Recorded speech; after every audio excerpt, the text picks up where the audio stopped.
Good morning, everyone. I want to talk with you about trust. But first, I want to ask you something that everybody here should be able to answer, and that's who is the adversary? You know, you're all about cybercrime here, so you know the names of the adversary, the people that we struggle against, the APT ones, the cozy bears, the frenetic penguins, or whatever they're being called, the mage cart people, organized crime, even the auditors. I want to see what Brian says to that. Actually, there are organizations that will treat the auditor as more of a believable adversary than the hacker because they've never really seen a black hat hacker, but they have sat across the table in a boardroom from an auditor. So the auditor is the most likely adversary that they have to deal with. And that's why it's much easier to get money for compliance risk management than it is for any other kind of risk management. So we know who the adversary is. Now I'm going to ask you, who's the other adversary? And I love people usually in the audience are sitting there going, is it me? Am I the adversary? Let me give you a hint as to who the other adversary is. I asked some people on Twitter to give me their most cynical quotes about security vendors. And Adrian Sanabria, got right to the point. I forget who he was referring to when he was saying this to me, but he said they're basically the mafia of InfoSec. Here are some other good ones. The vendor where good software goes to die. I don't know who that is, but you probably have some ideas. Or they're out to solve all the world's problems $1 billion at a time. Ouch, that kind of hurts. But this is my favorite one. Vendors are like Scooby-Doo villains, constantly trying to convince us that there are werewolves so they can sell us silver bullets. And that's fair, okay? I'll admit to that. I am a Scooby-Doo villain.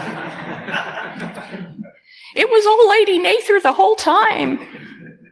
And I would have gotten away with it, too, if it hadn't been for you meddling kids. No, the actual adversary, the other adversary that we're trying to deal with is the lack of trust. The lack of trust, as you know, those of you who work in threat intel, the lack of trust keeps us from being able to share threat intelligence. When I used to work for the Retail Intelligence Sharing and Analysis Center, I was always working to bring people together. Everybody wanted to contribute their threat intel anonymously. But the problem with anonymous threat intelligence is that somebody always has a question about it, and they want to find out who it is so they can ask more follow-up questions. So somebody would come to me and say, that thing that was just contributed, we have a question about it. Can you convince them to decloak so that we can talk to them? So I would go over to the other organization and say, hey, Target has some questions for you. Is it okay if I tell them who you are? And they say, okay, yeah, we like Target. Sure, we'll talk to them. And so I would go back to Target and say, okay, let me put you together. So I spent a lot of time doing that, convincing these organizations to trust one another. Because without it, you really can't share good threat intelligence. Anonymous threat intel sharing really doesn't work all that well. Another thing is that it prevents us from knowing what the real problems are. If you are a consultant, for example, and your customers won't tell you that they're coming to you only because they just had a breach. And it's only going to be another 3 months, and if you don't sell your solution to them in 3 months, the budget's going to go away again because their management will be over the breach.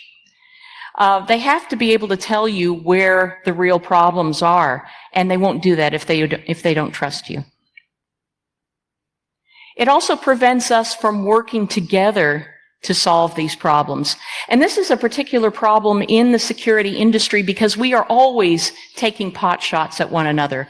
There are, and Brian is laughing because there are whole career paths inside of InfoSec where your job day in and day out is basically to say, ooh, you missed a spot. Right there. People pointing out vulnerabilities and problems and everything, and this is the reason why more practitioners don't get on the stage, because if they talk about why security is working for them, everybody will be ready to take a shot at them right afterwards. And of course, they can't come up here and talk about why security's not working, because that's really embarrassing. So we don't get to hear from a large portion of the community because of the lack of trust. And for people who want to get into security as a career, it's very intimidating because you're afraid that if you come up here and talk about what you're doing, you're going to get hacked. And again, I'm no exception to this rule. Anybody remember Chris Roberts? The gentleman who claimed to have hacked the United Airlines flight, mid-flight, and made it fly sideways? Well, I hacked him. It was at a conference, I think it was in Denver, there was drinking going on, and he was showing us pictures on his unlocked phone, and I said, "Oh, can I see?" And he gave me his phone, and he forgot that I was holding his phone, so I just took a selfie and posted it to Twitter for him, just as a reminder. Did the same thing to Rob Graham, Errata Rob. We were presenting together at DEF CON, and I said to him, "Oh, I didn't bring my laptop for my presentation. Can I borrow yours? I just brought my presentation on this little USB stick." And he said, "Oh, sure," and he plugged it in. Yes.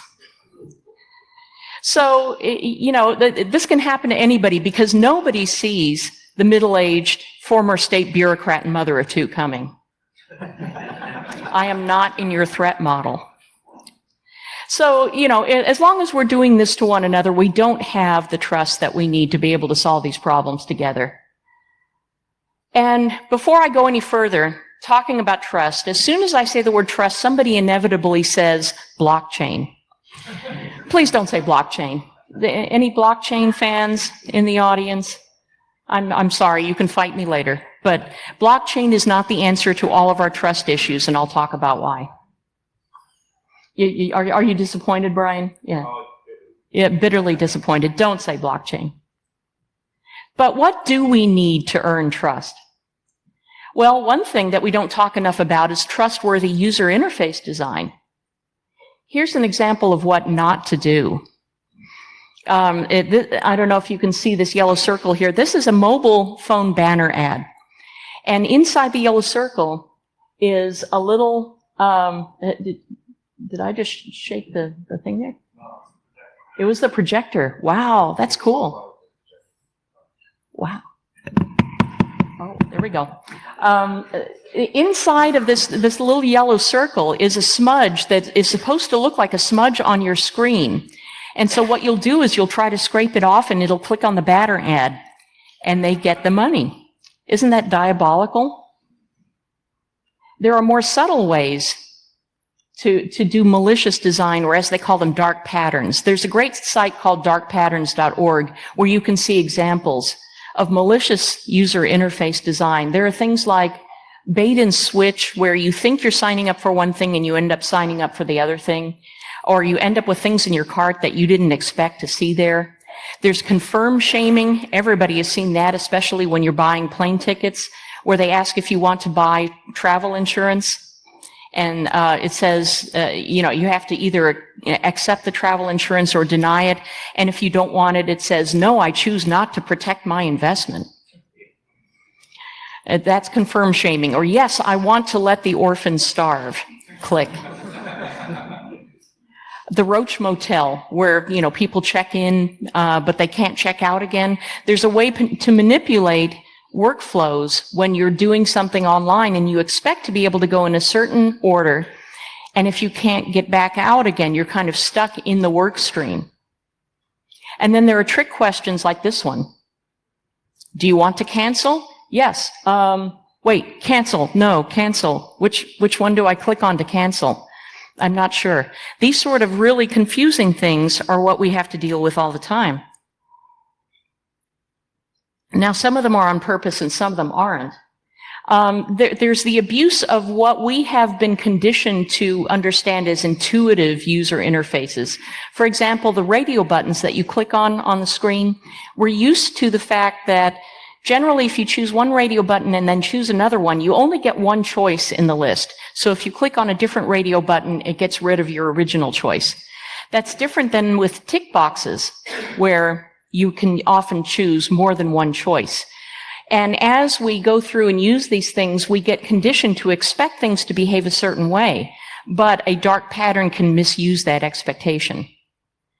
So my oldest, when he was about 3 or 4, before he could even read, we used to let him sit in front of the computer and go on the web and play on kids' websites.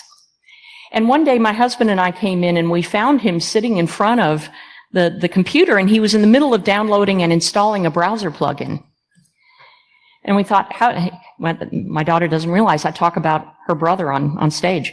So we figured out what must have happened was that even though he couldn't read, he got used to the fact that when a pop-up would come up, it would have 2 little boxes on it, and one of them would be outlined darker than the other one. That was the default choice. And he must have discovered that if he clicked on it, it would make the pop-up go away, and he could go back to what he was doing.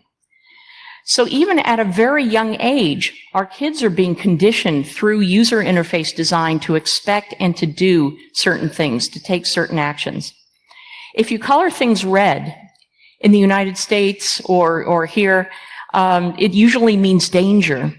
But in China, red stands for good fortune. So if you're trying to drive somebody away from a certain choice or you're trying to alert them to danger, which color are you going to use? In any case, the goal of the malicious design is to cause a user to make a mistake that's not in their best interest, to make a security decision that's not good for them.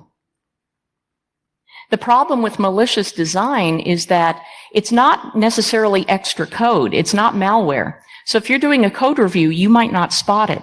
You might have to be a user interface designer to look at it and say, this is so bad, this has got to be on purpose. Because the other problem is that we often have very bad, what I call engineering grade, user interface design. As an industry analyst, I saw hundreds and hundreds of demos, some of them with really bad user interface designs. And so we're all being conditioned to expect that sort of design. Here's another example. Have you ever started to fill out a form on a screen and thought, oh, I can't walk away from this because the session will time out and then I will lose all my work on that form? People end up doing that. So you start getting this low level of anxiety whenever you start to fill out a form and you think, I have to finish it right now. Here's another example. Right now, how many of you, in the back of your head, all day long, are thinking about and worrying about the battery life on your phone? It's in there now, isn't it? Now that I've put it in your head. It's starting to itch in the back of your head, and you want to go, oh, no, I'm not going to look. I'm not going to look. 63%. This is a sort of low-level anxiety, this almost subconscious anxiety that we are now living with that we didn't have 20 or 30 years ago. And this sort of anxiety can be exploited. It can be used against us. The other thing is that 20 or 30 years ago, when I started in this field, it was a very small community. It was a bunch of people who had the same general level of knowledge. They had the same career paths. They all understood the same thing. So it was possible to say, oh, that's intuitively obvious. And everybody understood what you meant because everybody had the same level of knowledge. But now we write for the world. And we cannot expect that everybody understands the same things that we do. You know, it should be, more ideally like a spoon. If you go anywhere in the world and you pick up a spoon, you know how to use it. You learn as a little kid, and it doesn't take very long to learn how to use a spoon. But it's designed so that you don't pick it up wrong, at least not very often. You do when you're a toddler for a couple of times, but then you learn how to hold it properly. It's designed so that you know how to use it. Wouldn't it be great if we could design security the same way so that it would be really hard to use wrong? You don't have to have annual awareness campaigns for spoons. Yeah. And so this is the sort of thing that we need to take on as a challenge, to figure out how to design security so that it is as hard to get wrong as a spoon, so that we're not shaming users for using it wrong. It should be easy for everybody, no matter their level of background. So what do we need to earn trust? We need things like transparency. We need to be able to talk more about what's going on behind the scenes of an application so that it is predictable for the user. When the user clicks on it, they should know what's going to happen. They should know what's happening to their data. And that's why I am going to say on this stage, in front of all these people, thank goodness for GDPR. Yay, I really am, because it is causing people to look at what they have and why they have it. This is very, very important. We need the willingness to correct mistakes, which is another problem that we have with breach disclosure in particular. To say, no, we meant to do that, you know. And we need empathy. Empathy is probably the most important quality we need to, in order to earn trust, because we need to understand our users. At Duo, we have a whole bunch of design researchers who spend a lot of time talking to the users of our software, and they build personas, different types of users. For example, we have Helen, the CISO, we have Lee, the end user, we have Gary, the IT admin, and we talk to a lot of them to build a persona around what their most critical concerns are, why they use our software. And I asked one of our designers, one of our researchers, I said, what's the most shocking thing that you found out when you were interviewing users? And the answer will shock you. The answer is that Gary, the IT admin, doesn't actually want to use our product. He really doesn't. Our users don't want to use our product. Yes, I would like a couple of extra steps in my login process. I would really like some multi-factor authentication. Can I sign up for that? Can I have 3 extra steps? Yeah, nobody wants that. So they're not going to be impressed by the bells and whistles that we put into our product. They don't want to use it. Gary, the IT admin, is using it as a remediation tool. He wants to get in, solve a problem, and get back out again.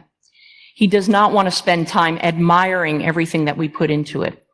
So this is our Gary, the IT admin. He does not want to use our product. And the question is, how do you design for somebody who doesn't want to use your product? How do you design a product if you are a necessary evil? Duo, the necessary evil. I don't think that works as a marketing message. So how do you build trust while getting out of the way in your design?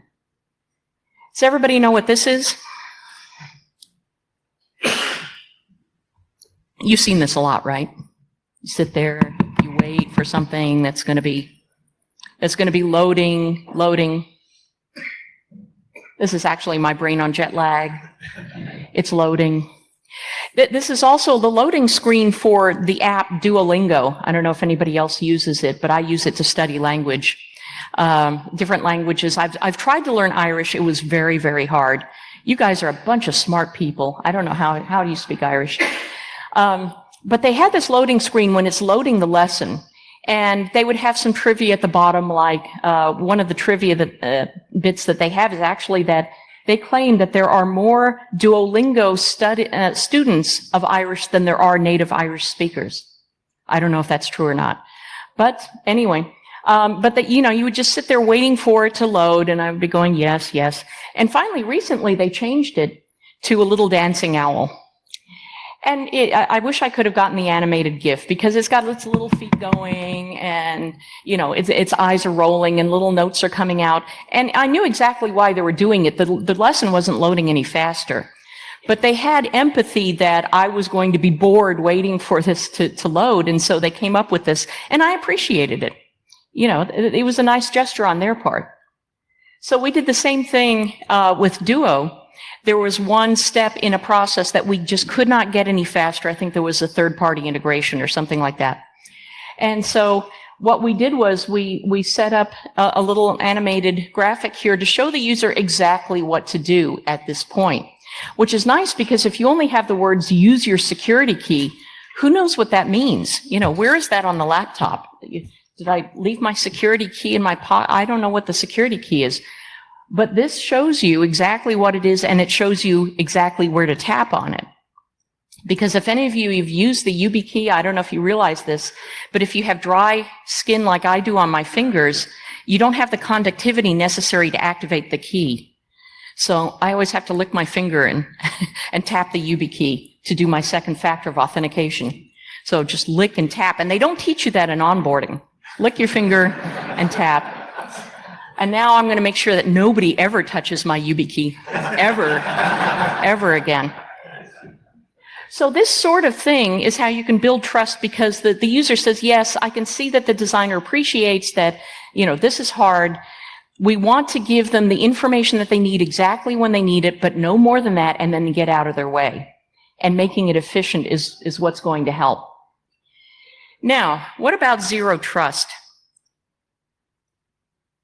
I was practicing this talk in a training class a couple of weeks ago, and one of my colleagues, as soon as I said the word zero trust, he did this. He went, ah. Is anybody tired of hearing the word zero trust already? Anybody? Oh, good. Let me see if I can fix that. What about zero trust? I think now that there's a lot of discussion about what zero trust really means. And I think it's going to be like cloud used to be. You know how we used to sit around and argue about what real cloud was? I think that's going to happen with zero trust. Like somebody will come out with a zero trust printer and will say, that's not how zero trust works. And they'll say, yes, it is. But for me, I think it's not about getting rid of the perimeter. It's about making the classic perimeter less lonely.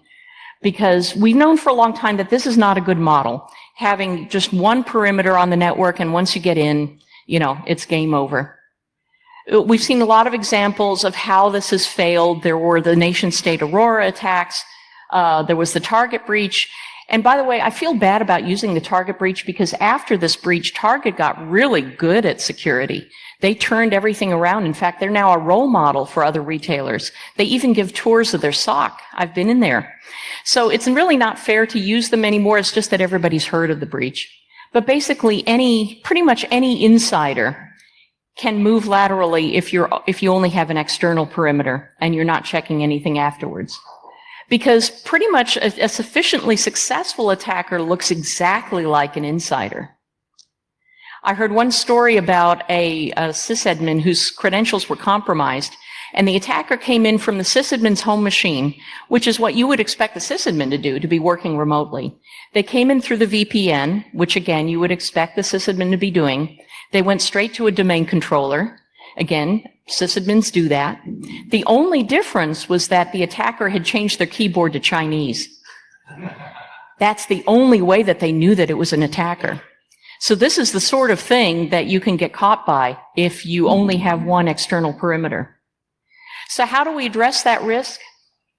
There are a lot of different ways. The Jericho Forum group of financial services CISOs in the UK started talking about this in the late 90s and early 2000s. And they described this, what they call the solution, as deperimeterization, which you absolutely cannot pronounce after 3 pints, which is why I think that phrase never caught on. Because I remember looking at it and saying, this is a great idea, but I don't know how I would do this. And then John Kindervag, when he was at Forrester, came up with the phrase zero trust, which is much easier to say at 3 a.m. Right, Brian? 3 a.m, zero trust. Yeah, I think that's why it has caught on as pretty much the term of art these days to describe the same thing. Then Google went and implemented it. It took them 7 years and hundreds of engineers and all sorts of money, but they implemented this model, this architectural model, and they called it BeyondCorp. So this is what Google's diagram of their BeyondCorp architecture looks like, and I won't make you stare at it for too long, but just to say that there are some important elements to it that are common to pretty much every implementation of it. There's a centralized access proxy that you have to come through no matter where you're coming from. So no matter whether you're on an external network or an internal network, everybody goes through the access proxy. Everybody has information on the state of their device that's taken into account when deciding whether to grant them access or not. And the same thing with Intel. They came up with a very similar model that they call Beyond the Edge. So you can see BeyondCorp, Beyond the Edge. You can tell the trend here going beyond. But again, they also have a centralized access proxy. They have information about the state of their device and everything that's being brought together to decide with every authentication whether to grant access or not, based on the risk at that particular time. But basically, we all agree that you should not trust something or somebody just because they're on the inside of your firewall. Now, how you solve that is another issue. And I'm always trying to come up with new analogies to describe how this would work. So, for example, let's pretend this is a club, and the gentleman at the back is the bouncer. He's the firewall. Now, the bouncer's letting people in for one set of reasons. And if I were the bartender standing at the bar and you let somebody in, when somebody came to me, I would say, well, I don't care why the bouncer let you in. If you want to drink, if you want to access my service, I'm going to have to see some ID, because that's my policy. So if you go to the nacho table, I don't care. They have a different policy for the nacho table. You don't need ID for that. You don't need to be 21 for queso. But if you come to, to access this particular application, you're going to need some ID. So this is the analogy that I use that seems to resonate with a lot of people, especially our salespeople. I don't know why. It's a mystery as to why they relate to it so much. But anyway, this is an easy way to think about it. So it shouldn't matter where they are or where the application is, whether it's internal or whether it's an external SaaS app. They should get the same checks regardless. And incidentally, this also gives the users a more consistent login experience, which they really appreciate. They don't have to think about, oh gosh, where's that application? Do I have to fire up the VPN? Okay, I'm going to use that app later. I'm going to go do something else instead. They should be able to go to the same single sign-on experience and do the same things, regardless of where the app is and regardless of where they are. But what does zero trust really mean? And this is where I get into arguments with John Kindervag. I believe that he refers to the word trust and zero trust as something one way, and I think about it another way. And I think the differences are semantic. And he says, no, it's not semantics. I think it's totally semantics. Because the way he describes trust, he describes it as granting access without verification, which I agree with you, you really shouldn't do. But if you think of trust as granting access because you verified, that's a very different way of thinking about it, which is why you'll also hear references to trusted access. I don't think it's a good idea to talk about zero trust as if you should never trust anything. I don't think it's practical, because you need to trust your users in order to let them have access for, any certain amount of time. The other thing is that trust is neither binary nor is it permanent. So when you trust something or somebody, you don't trust them to do just anything. My team will trust me to get up on stage and talk to you, but they will not trust me to do a deployment because I have a talent for breaking things. So you will trust somebody or something to do one particular thing or a few particular things, and it's not permanent. Your trust is going to erode over time, based on whether you think the risk is growing. For example, if a new release of software comes out that's patched a vulnerability, until they update their software, your estimation of their risk is going to go up because the chances are greater as time goes by that they're going to be using a compromised device, and you probably care about that. So it's all about deciding what you want to trust somebody to do and for how long, and what factors have to go into it to make you trust them. And those factors can be different, as we saw with the bar analogy, depending on the criticality of the application. So it's a much more nuanced way of looking at access than just using a firewall and saying, okay, you came from this IP address, welcome in, have fun storming the castle, I'll see you later. But if you think of the perimeter, the perimeter's not going away. Nobody's getting rid of their firewalls. But if you think of the perimeter as anywhere where you make an access control decision, then you have some very interesting scenarios that you can think about. This is a chart from Sunil Yu at Bank of America, and he describes all the different opportunities that you have for authentication from a device, for example, to an application. You might be using a client-side TLS certificate. And this chart is available on the web. If you Google for Sunil Yu and cyber defense matrix, you should be able to find his slides with this. But there are a lot of different ways to authenticate from one layer to another. You could do all of them, but there's one problem with this. Does anybody spot the problem in this matrix?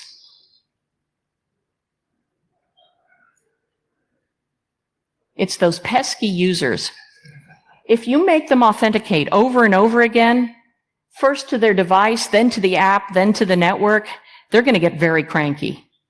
So the problem is that you need to consolidate as many of these authentications as possible or hide them from the user, which is why WebAuthn has become such a popular project.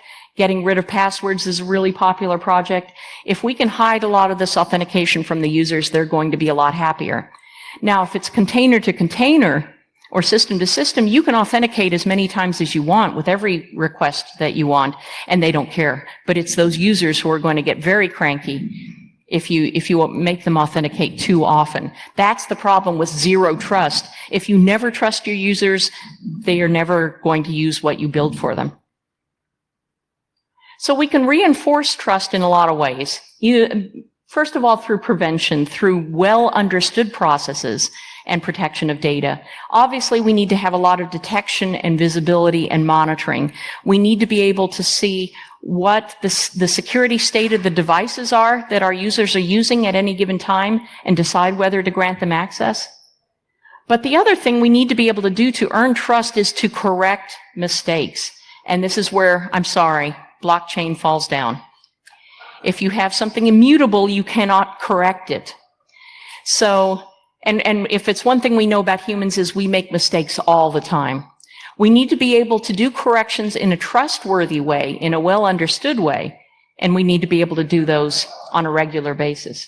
So this is the combination that we need in order to build trust. So yes, we need to be able to build things with continuous authentication, but hide as much as that as we can from the users. We need data validation, even more data validation than we have today. We need monitoring and transparency, and we need the ability to correct. What we do not need is to hash all the things. Because as tasty as hash is, it's not going to solve our problems. Now, here's a conclusion that I came to when I was building this talk originally, and I don't know whether it's right or not. And you can tell me afterwards if you think I'm wrong. But I believe that it is not possible to build a trustworthy system that stays trustworthy regardless of who's using it. In other words, you have to be able to trust the people who built the system, the ones who are maintaining the system, and the ones who are using the system. You cannot build something that is robust enough to be trustworthy in a vacuum. But again, I know we've tried to work on this for years, for decades. People have tried to do mathematical assurances of software. We keep chasing this holy grail. I don't think we can get there because I think our technology is too complex at this point. But what this means is that being trustworthy does not start with the systems. It has to start with us. And it means that we have to work hard to get the community to trust one another. We have to be able to trust each other. We have to get users to trust us, our management to trust us, and so on. This is something that we all have to be able to do together. And absolutely, we should not start out by talking about never trusting anything, and we should not depict everybody as wearing hoodies. Because hoodies just scare everybody. I mean, they're very cool, but we really should be getting rid of our hoodies.